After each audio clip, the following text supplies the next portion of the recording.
먼저 교독하겠습니다.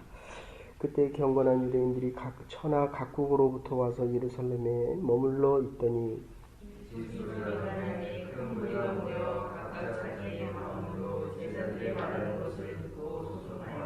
다 놀라 신기하게 여겨 이르되 보라, 이 말하는 사람들이 다 갈릴리 사람이 아니냐. 우리가 우리 박사의 남곳 강원으로 듣게 된 것이 어찌되냐. 우리는 바데인과 메데인과 엘람인과 또 메소포타미아, 유대와 갑바도기아, 본도와 아시아, 유다와 갈릴리아, 애국과 미그레네에 가까운 리비아 여지방에 사는 사람들과 로마로부터 온 남의 유대인과 유대교에 들어온 사람들과 그레데인과 아라비아인들이라. 우리가 다 우리의 각 언어로 하나님의 큰 일을 말함을 듣는도다 하고,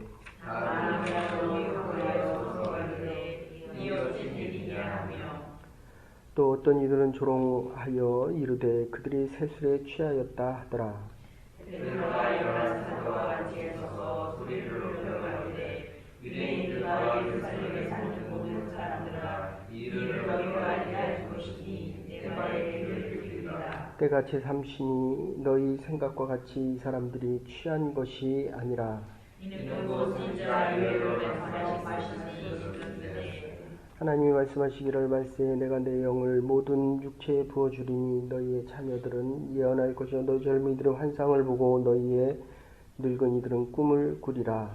그때 내가 내 영으로 내 남종과 여종들에게 부어주리니 너희가 예언할 것이요 또 내가 위로 하늘에서는 기사를 아래로 땅에서는 징조를 베풀리니 곧 피와 불과 연기로다. 주의 크고 영원한 날이 이르기 전에 해가 변하여 어두워지고 달이 변하여 비가 되리라. 누구든지 주의 이름을 부른 자는 구원을 받으리라 하였느니라. 이스라엘 사람들아, 이 말을 들으라. 너희도 아는 바와 같이 하나님께서 나사렛에서 큰 권능과 기사와 표적을 너희가 보내려 베푸사 너희 앞에서 그를 증거하셨느니라. 잠깐 보십시다. 그 앞으로 다시 오시면 1절부터 4절까지는 성령이 임하는 장면이 나오고, 거기 어제 말씀드린 대로 11절에 보시면 우리가 다 우리의 각 언어로 하나님의 큰 일을 말함을 듣는도다. 그리고 13절부터는 조롱하여 이르되 그들이 세술에 취하였다. 그리고 14절부터는 이제 베드로에 대한 설교가 나오는데, 그 뒤에 보면 너희가 하나님의 젊은이들은 환상을 보고 너희 늙은이들은 꿈을 꿀 것이니라. 그리고 21절에 보시면 주의 이름을 부르는 자는 구원을 얻으리라. 그리고 22절에 표적에 대한 이야기가 나옵니다. 내용이 너무 많아서 지금 한꺼번에 요약해서 말씀을 드리는데, 지금은 성령 받는 성령 충만에 대한 말씀을 드리고 있습니다. 성령 충만이 뭐냐? 너무 많은 그리스도인들이 특히 순복음 오순절 교통에서는 이 성령 충만을 성령을 받지 않으면 그리스도인이 아니다 이렇게 이야기합니다. 그 맞는 얘기인데, 반대로 이야기하면 모든 그리스도인은 예수 그리스도를 주로 고백하는, 오늘 베드로의 설교에 나오는 것처럼 우리 주 예수 그리스도를 주로 고백하는 모든 자들은 성령께서 그렇게 예수 그리스도가 나의 구원자다라고 고백하지 않으면 성령 없이는 예수를 주로 고백할 수 없다 이렇게 되어 있습니다. 그러면 성령의 역사와 능력은 은사의 일종입니다. 예수를 주로 고백하는 것은 구원에 대한 문제고, 구원받은 자가 방언을 할 수도 있고 병자를 고칠 수도 있고 예언을 보고 환상을 볼 수도 있고 나오는 9가지 은사를 다 할 수 있다는 것입니다. 그래서 지금 여기서 요약하고 있는 것은 지금 6번에 할 이야기를 지금 3일 만에 해야 되기 때문에 주일날 한 번 더 하겠습니다. 그래서 일단은 여러분이 정리를 하셨으면 좋은 게, 성령 받는 자들에게 가장 중요한 것은 자기 변화입니다. 한 달 후에 내 모습이 지금과 같아서는 아니 된다는 것입니다. 이유는 하나님에 대해서 더 많이 알지 못하면 지금 사람들이 나를 자꾸 조롱한다라고 이야기합니다. 예수 그리스도가 십자가에 달려 돌아가서 내가 구원을 얻었다라고 하는 이것을 자랑하지 못한다는 것입니다.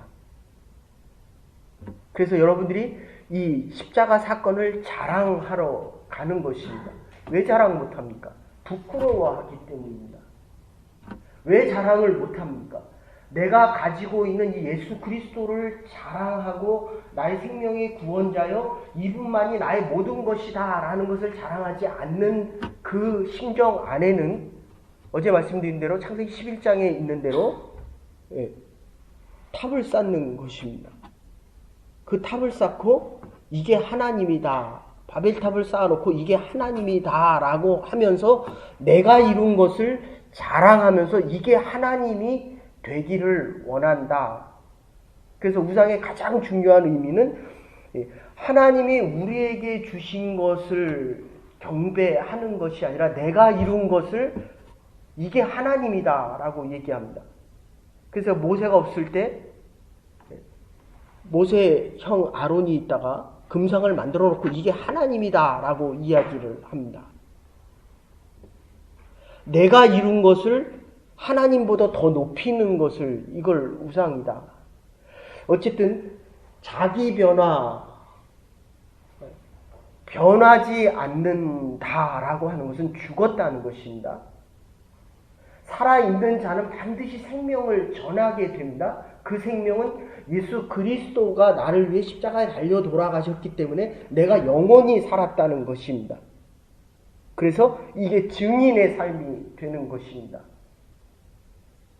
살아있는 자, 지금 우리가 움직이는 이 모든, 오늘 아침에 눈을 뜨고 이 자리에 나와 하나님 앞에 예배드리러 오는 것은 육체적으로는 내가 눈을 떴지만 성령께서 내 안에 내재하셔서 죽었던 내 영혼이 예수 그리스도를 나의 구원자로 받아들여서 내 영혼이 살아있어서 움직이는 것입니다.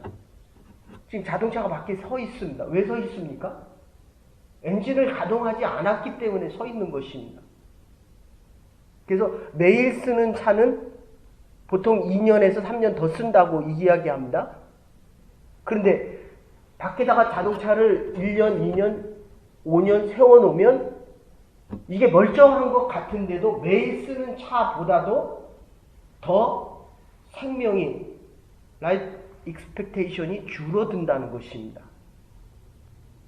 그리고 그 차를 움직이는 에너지원이 휘발유나 경유가 타서 엔진을 움직여야 차가 움직여집니다. 성령께서 우리 안에 내재하셔서 성령께서 말씀하시는 대로 움직여 살아가야 나중에 교회의 모습 10가지를 얘기합니다. 이 뒤에 붙어 있는 게 교회의 10가지 모습입니다. 칭찬받는 교회, 경건한 교회, 하나님의 이적과 표적이 나타나는 교회, 찬양하는 교회, 하나님 앞에 예배드리는 교회, 나누는 교회, 칭송받는 교회. 그 중에서 중요한 내용 중에 하나가 아나니와 삽비라가 경건한 일, 하나님을 속이는 일을 하고 죽임을 당하는 장면이 나옵니다. 죄를 짓고 오래 사는 것보다는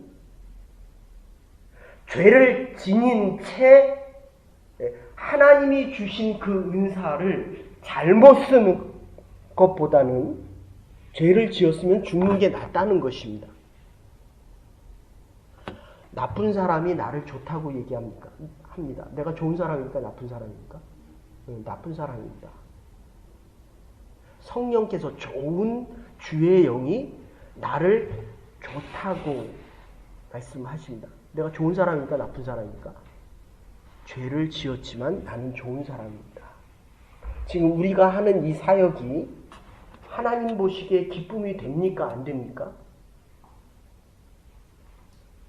하나님의 일을 하는 것입니다. 가서 뭐를 하는 것입니까? 예수님께서 우리를 위해 십자가에 달려 돌아가셨다는 이 사실을 증인되게 증거, 내가 성령 받은 자로 증인으로 이 증거를 가지고 가는 것입니다. 근데 거기서 왜 불평을 합니까? 내 뜻대로 안 되기 때문에 내가 하나님보다 앞서가기를 원합니다. 그거는 안 돼야 된다는 것입니다. 그러기 위해서 내가 바뀌어야 된다는 것입니다. 바뀌고 증인의 삶을 살면, 하나님이 기뻐하시는 일을 하면 감당할 수 없는 일을 감당하고 있다는 것입니다. 지금 우리가 준비하는 게 이게 처음에 감당이 될 것 같았습니까? 아닙니다. 하나님의 일이기 때문에 하나님께서 힘과 능력을 주시고 사람들의 마음을 모으시고 성령께서 묶어주셔서 한 마음과 한 뜻으로 하나님이 원하시는 예수 그리스도가 죽었다가 부활하시고, 이 오순절 사건이 얼마나 중요하냐 하면, 부활 사건은 역사적인 사건입니다. 그런데 이 오순절 사건, 어제도 말씀드렸지만 장막절이 있고 유월절이 있고 오순절이 있는데, 이 오순절은 먹고 마시고 추수감사절, 가을에 있는 추수감사절이 있는가 하면 이 4월, 5월에 이들은 2번 추수하기 때문에 추수를 하고 나서 이거를 같이 나누어 먹는 것입니다. 맛있는 거 있으면 누구하고 같이 먹습니까? 혼자 먹죠. 성령이 충만하면 같이 먹는다는 것입니다. 같이. 하나님의 일을 하러 가서도 혼자 먹습니다. 혼자 잠을 자고 혼자만 쉬려고 합니다. 그거는 편안한 것입니다. 근데 마음에 평안이 없다는 것입니다. 함께 힘들고 함께 하나님의 일을 할 때 육체적인 피곤함은 있어도 하나님께서 우리의 성령을 통해서, 성령의 충만함을 통해서 감당할 수 있는 힘을 주신다는 것입니다. 이 5가지는 정리합시다. 자기 변화가 있다고 한다면, 이 자기 변화는 증인의 삶을 살아가는 것이 성령 충만이라고 한다면, 3번째는 감당할 수 없는 일을 지금 내가 감당한다는 것입니다. 성령께서 힘과 능력을 주시면 내가 아무리 부족해도, 여러분 아무리 공부를 많이 하고 아무리 많은 권력을 가져도 이 영적인 문제는 해결이 안 됩니다. 외롭고 힘들고 고독합니다. 그래서 능력을 많이 가진 사람이 적은 일을 하기도 하고, 적은 사람이 하나님의 능력, 성령의 충만함으로 많은 일을 하기도 한다는 것입니다. 그 대표적인 게 지금 어제도 말씀드렸지만, 제가 한국말로 설교를 하는데 아프리카 인도, 아랍 인도, 인도네시아 사람들도 세계 각국에서 온 사람들이 히브리어로 베드로가 설교를 하는데 그것을 자기네 언어로 이해한다는 것입니다. 제가 설교를 제 생각을 가지고 제가 가진 신학을 가지고 얘기를 하는데, 여러분들의 다 다른 사고와 가치관과 삶의 모습을 성령이 커넥트 해가지고 그것을 그 사람들의 마음에 맞게 변화시켜서 다 듣게 한다는 것입니다. 이게 성령의 역사입니다. 이보다 더 큰 하나님의 역사가 없다는 것입니다. 분명히 내 말을 하는데, 분명히 각자에게 그들에게 맞는 말로 바꾸어서 성령께서 지금 계속 여러분에게 말씀하신다는 것입니다. 그래서 여러분들이 가서 증인의 삶을 살아보면, 가서 복음을 증거해 보면, 한쪽에서는 비웃고 조롱합니다. 틀렸다라고 얘기합니다. 근데 한쪽에서는 내가 어찌해야 할고 하고 통회하고 자복합니다. 그리스도에게 나오려고 합니다. 애를 안 낳아보면 누가 더 나이가 많습니까? 나이가 많아도 어른은 되지만 엄마는 못 된다는 거예요. 복음을 증거해서 그를 영적인 썬앤도돌로 만들어 보지 않으면 이 아버지의 하나님의 마음을 모른다는 것입니다. 이 죄에 대한 문제를 가지고 얼마나 고통스러워하고 얼마나 힘들어한다는 것을 전해보지 않은 증인의 삶이 아니고서는 하나님께서 행하시는 이 위대한 일을 보지 못한다는 것입니다. 하나님께서 말씀하실 때, 그래서 지금 대한민국의 정치도 그렇고 전 세계가 이게 자꾸 나누어지는 것입니다. 더 많이 갖겠다는 것이거든요. 진보적인 입장에서는 진보주의 성향의 말을 하는 사람들이 나하고 맞다는 것입니다.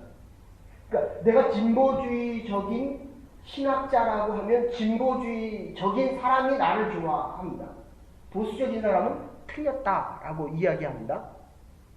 여러분들이 복음을 증거해보면 그 사람의 마음을, 그 사람의 사상과 생각을 가지지 못한 사람에게 전하면 그 말이 틀렸다라고 얘기하든지 조롱을 합니다. 서로 다른 입장의 이야기를 하기 때문입니다. 그럴 때 성령께서 하시는 것이 나와 전혀 다른 사람에게 얘기해도 성령께서 그 사람에게 맞는 말로 바꾸어서 그 말을 듣고 더 중요한 것은 내가 어찌하여야 구원을 얻을 수 있습니까? 라는 고백이 나온다는 것입니다. 이게 하나님의 큰 일이다. 11절에 나오는 내가 성공하는 것이 큰 일이 아닙니다. 그것은 하나님의 큰 일을 이루기 위한 하나의 과정이고 필요한 일이라는 것입니다.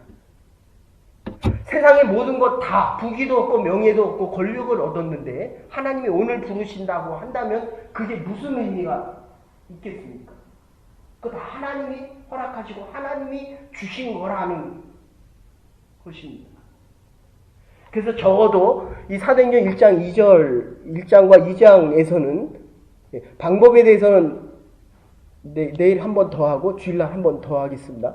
성령 충만은 자기 변화고 그리고 감당할 수 없는 일을 감당하기 위해서는 내가 증인으로 살아보라는 것입니다. 가진 증거와 증인의 삶을 살아보면 어떻게 내가 이 일을 할 수 있을까? 제가 옛날에 신학교 다닐 때요. 교수님들이 설교를 잘한다라고 얘기하니까 정말 잘하는 줄 알았어요. 내가 머리가 좋고 똑똑하면 잘하는 줄 알아서 공부를 더 하면 설교를 더 잘할 줄 알았어요. 근데 이게 머리가 커지니까 이 심장이 그리스도의 심장으로부터 자꾸 멀어지더라고요. 그래서 하나님의 교회는 이게 지금 성령 충만함을 받는 이 대상이 누굽니까? 모든 사람들이 다 받는 거예요. 열심히 기도하는 사람만, 지금 예수님 당시에는 12명이었습니다. 근데 지금 몇 명입니까? 120명입니다. 거기에 모든, 어떤 접도가 들어갑니까? 모든 사람이 다 성령 충만함을 받았더라. 똑똑한 자, 가난한 자, 있는 자, 없는 자, 먼저 나온 자, 나중 나온 모든 자가 다 성령 충만함을 받았더라. 이래야 하나님이라는 것입니다. 우리가 보기에는 내가 너를 싫어합니다. 너는 나와 맞지 않는다고 생각합니다. 왜 이렇게 하냐고 반문을 합니다. 그러나 하나님은 그 모든 사람을 다 품을 수 있는 영원하신 하나님이다. 그게 어디에 근거되어 있냐면 내일 다시 말씀드리겠지만 베드로의 설교에 보면 이 종말론적인 이야기를 성경의 근거에서 예언되어진 것이다. 하나님께서 이미 예언하셨다는 것이에요. 내가 지금, 그래서 지난주에 어떤 친구가 그렇게 물어보더라고요. 도대체 예언이 뭡니까? 그 말이 되죠. 그런데 그 예언은 구약에서는 미리 예자를 씁니다. 신약에서는 맡길 예자를 씁니다. 하나님이 미리 말씀을 하셨는데 이 십자가 사건을 미리 말씀하셨는데 십자가 사건이 이루어짐으로 인해서 예수님께서 세례 요한에게 세례를 받으심으로 인해서 죄인 때 세상의 모든 죄를 다 짊어지심으로 인해서 세상의 모든 죄와 하나님의 약속을 다 맡은 자들이 되었다는 것입니다. 그래서 아까 말씀드린 대로 이 예수 그리스도의 부활의 사건은 이거를 입증하는 오순절 사건이 없었다면 제자들이 부활한 예수를 만나고도 고기를 같이 먹고 밥을 먹고도 다시 고기 잡으러 가잖아요. 이게 가능하겠냐는 거예요. 우리가 나와서 하나님의 말씀을 들을 때마다 정말 하나님의 뜻대로 살아가야지라고 하면서도 세상으로 가면 또 옛날의 내 모습으로 또 돌아간다는 거예요. 제가 여기 와서 처음에 와서 하나님의 복음을 전하고 다시 제가 가르치던 대학생들을 가서 만나고 나니까 7년 만에 제가 나가서 만나보니까 7년 전에 떠나왔을 때 그 모습 그대로더라고요. 그대로. 내지는 옛날 모습으로 다시 갑니다. 그래서 제가 하나 찾아봤습니다. 어떤 그 청년 친구 중에 하나는 지금 잘 나가는 교회 목사의 사모님이 되신 분도 있는데, 대부분의, 그래서 요한복음에서는 그걸 지속하게 한다. 성령께서 우리의 마음을 지켜주시지 않으면 앞을 향해 나가지 못한다. 그런 뜻입니다. 지금은 감사하고 뜨겁고 내가 하나님의 일을 감당할 수 있겠다라고 이야기하지만 하나님께서 감당케 하시는 것은, 이 모든 것은 성령이 어프로프를 해야 되고, 더 중요한 건 하나님의 말씀을 모르면 다시 세상으로 간다. 이런 뜻입니다. 그래서 하나님의 말씀이 중요합니다. 교회에서는 하나님의 말씀을 배우고 또 배우고 또 배우고 하나님의 말씀대로 따라 살아가는 훈련을 해야 되고, 필드의 현장에서는, 선교의 현장에서는 말씀이 이렇고 저렇고 얘기하는 것이 아니라 기도로 이길 것은 이기고 물리칠 것은 예수 그리스도의 이름으로 물리치고, 병자를 일으켜 세우고, 예수 그리스도의 이름을 모르는 자들에게는 예수 그리스도의 능력을 전하는 것을 넘어서서 선포하는 것입니다. 받아들이면 너희 구원이 있을지어다 라고 선포하는 것이, 이게 바로 선교의 장입니다. 이 정도 생각하시고 내일 조금 더 하시겠습니다. 한번 정리해 보십시오. 그래서 이 예수 그리스도의 부활의 사건과 그리고 이 성령의 오순절 사건은 역사적인 사건을 위해서, 하나는 주관적인 사건이고, 이게 참 예수님이 부활하신 것이 역사적인 사건입니다. 근데 부활을 믿지 못하는 사람은 믿는 사람들의 고백이다라고 주관적인 사건으로 바뀝니다.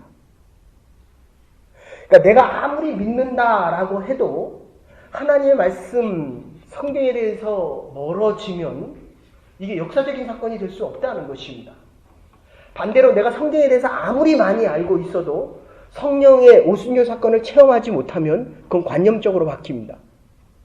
오히려 그것이 주관적이 된다는 것입니다.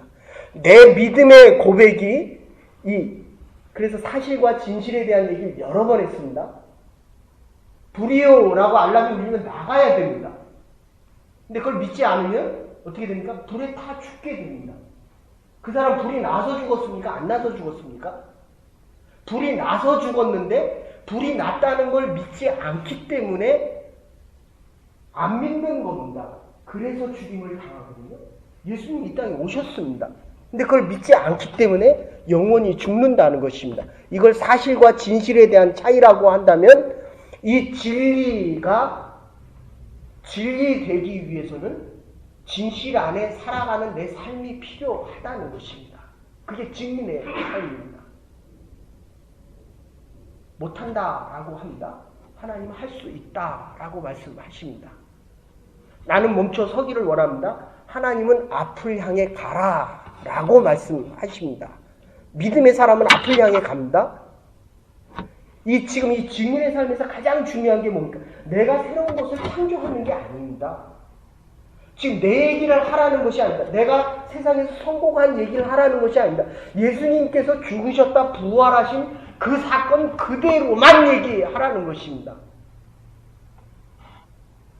근데 자꾸 내 얘기와 내 생각이 들어가니까 자신이 있다 없다라고 이야기를 합니다.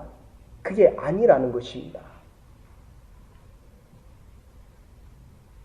그래서 이 성령의 사건, 아까도 얘기했지만 12명에서 120명이 집단적으로 함께 경험하게 됩니다. 그런데 이게 사도행전 4장 31절에 나오고, 빌기를 다음에 모인 곳이 진동하더니 무리가 다 성령이 충만하더라. 작은 성령의 오순절 사건이 4장에도 나오고 8장 14절에도 나옵니다. 이거는 이방인 사마리아 땅에도 나타납니다. 그러니까 이스라엘 사람들의 생각으로는 버림받은 자, 우상을 숭배하고 절대로 하나님을 영접할 수 없는 자들에게도 성령 충만한 사건이 일어난다는 것입니다. 우리만 성령 충만한 것이 아니라 우리가 성령 충만한 자로 가서 증인의 삶을 살아갈 때, 그 짧은 기간이지만 그 땅에도 성령 충만의 역사가 일어날 것을 우리가 믿을 수 있어야 한다는 것입니다. 이게 성령의 사건입니다. 그래서 4장에서 나오고 8장에서 나오고 다시 10장에서 고넬료 이방인이 베드로에게 세례 받는 장면. 그 당시에 이방인이 세례를 받는다고 하는 것은 이거는 당시 베드로가 12제자 사도 제자로부터 파문당할 일입니다. 근데 하나님은 그를 부르셨다는 것입니다. 여러분 부탁합니다. 여러분이 하나님의 뜻대로 하지 못하고 내가 죄된 모습을 할 때도 하나님은 저와 여러분과 함께 하십니다. 이게 기독교의 복음의 능력입니다. 내가 지금 해야 할 일을 못할 때도 하나님은 나와 찾아오셔서 나에게 힘과 능력을 부어주신다는 것입니다. 그거를 가지고 사람들을 평가하게 되면 내가 못할 때 율법에 얽매이게 됩니다. 그래서 주님께서 우리를 찾아오시는 것은 이 120명의 사도들에게, 그리고 이 500명의 부활을 승천하는 사건으로 바뀌고, 조금 지나면 지금 이 3,000명이 주님 앞에 나와 회개하는, 내일 말씀드리겠습니다. 3,000명이 나와 주님을 영접하는 사건이 일어나게 된다는 것입니다. 하나님께서는 심지어 믿는 자나 믿지 않는 모두를 위하여 성령을 우리에게 보내주시고 모든 이들을 하나님의 전도자로, 증인으로 삼기를 원하신다는 것입니다. 오순절 사건은 먹고 마시고 율법을 주야로 묵상하고 더 나아가서는 감사할 때 성령께서 임하신다는 것입니다. 기도원 가는 거 필요합니다. 내가 일할 때에도 성령께서 충만하게 임하실 수 있다는 것입니다. 설거지를 하면서도 성령의 충만함을 경험할 수 있다. 이게 기독교의 원래 이야기입니다. 근데 우리 자꾸 기도원 가잖아요. 그게 나쁘다는 게 아니라 이 성령 충만은 우리의 삶의 현장에서부터 시작되어졌다는 것을 분명히 알아야만 이게 하나님의 일로 바뀐다는 것입니다. 이래야 세상이 바뀐다는 것입니다. 나는 거룩하지만 세상은 죄되고 죄악된 삶이다. 이렇게 되면 그 사람들이 믿어야 될 이유가 없다는 것입니다. 그래서 이 성령 충만이라고 하는 것, 주어진 것이 개발될 수 있을 때에 감당할 수 없는 일들을 감당해 나가게 됩니다. 성령께서 강하게 역사하시고 성령께서 이 성령 충만한 자들에게 필요한 대로 그들에게 맞는 것을 공급해 주시겠다는 것입니다. 그래서 14절부터 21절까지 그냥 간단하게 요약해 드리면, 거기 15절의 제3시다. 우리 시간으로 따지면 9시인데 언제 용기 있는 사람이 될 것인가에 대한 이야기를 여러분들 보아도 본대로 행하지 않습니다. 먹어도 깨닫지 못하고 하나님께서 능력을 주셔도 내가 경험을 했다고 해도 이제 선교 가서 정말 성령 충만한 역사를 경험해도 돌아와서는 그대로 행하지 않는다는 거예요. 내가 살던 대로 삽니다. 참 아이러니컬한 거 아닙니까? 저처럼 지금 3번째 죽었다 살아나도 하나님의 뜻대로 온전히 성별되어서 사는 게 아니라 또 내가 하고 싶은 대로 하고 살아요. 맞습니까? 이걸 율법과 은혜라고 하는데 그런 때도 살아있잖아요. 그래서 기독교가 위대하고 능력이 있는 것입니다. 죄 가운데서도 감당할 수 있는 힘과 능력을 주신다는 것입니다. 언제? 증인의 삶을 살아갈 때. 이게 중요한 것입니다. 그래서 베드로가 지금 설교하고 있는 것입니다. 이게 50일 사건이에요. 사실 따지고 보면 10일의 사건입니다. 여기까지만 합시다. 나가서 복음을 전해보십시오. 하나님께서 나를 이렇게 쓰시는구나 라는 고백이 있습니다. 그런데 전하지 않고는 이 머리가 계속 고민하고 갈등하고 나의 죄된 모습만 봅니다. 그러나 하나님은 우리에게 힘과 능력과 감당할 수 있는 일을 주시고 그 증인의 삶을 살아갈 때 내가 이제까지 보지 못한 하나님의 큰 일을, 그걸 꿈과 비전이다 라고 이야기를 합니다. 꿈과 비전, 하나님이 나만을 위하여 준비하신 그것을 보는 것, 증인의 삶과 감당할 수 없는 일을 계속 감당해 나갈 때 사람들이 나를 조롱할 것입니다. 그러나 하나님은 나에게 더 힘과 큰 능력을 베풀어 주실 것입니다. 하나님께서 여러분에게 너는 참 내 제자다. 선한 사람에게 선한 사람이 선하다고 이야기를 해야 합니다. 믿음의 사람이 믿음의 사람에게 당신은 참 하나님의 사람이다 라는 이야기를 할 수 있어야 됩니다. 나쁜 사람들이, 하나님을 모르는 사람들이 여러분을 칭찬할 때 마음으로 받지 마십시오. 회개하십시오.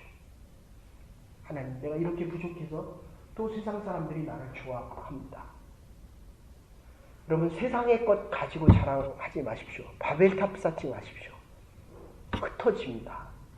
하나님과의 관계가 흩어지고 하나님을 향한 마음이 또다시 세상을 향한 마음으로 함께 기도하실 때마다 한 목표, 증인과 증거를 가지고, 그 표적이거든요. 그걸 가지고 하나님을 찬양하십시오. 우리가 있는 그곳이 그리스도의 교회가 되어서 하나님의 영광을 돌려드리고 그들을 그리스도의 말씀으로 가르치고 하나님의 능력이 그들에게도 일어날 수 있는 성령 충만한 사역이 될 수 있기를 주의 이름으로 축원합니다. 이제는 괴물이 되신 우리 주 예수 그리스도의 극진하신 은혜와 하나님의 원하신 사랑과 성령의 감동교통하심이 주님 앞에 나올 때마다 당연히 되어질 하나님의 일들이 하나님에 의해서 이루어지고 그것을 보며 우리의 믿음이 더 강건해져 가고 회개하라 성령을 받으라 라는 외침 속에서 하나님의 더 큰 역사를 기대하고 소망하는 믿음의 백성들과 하나님의 교회와 성교 대원들 위해 이제로부터 영원토록 함께 하시옵기를 축원하옵나이다. 아멘. 하나님의 더 큰 일들을 기대하고 하나님의 역사 안에 사용되어질 수 있는 믿음의 사람들 될 수 있기를 바랍니다.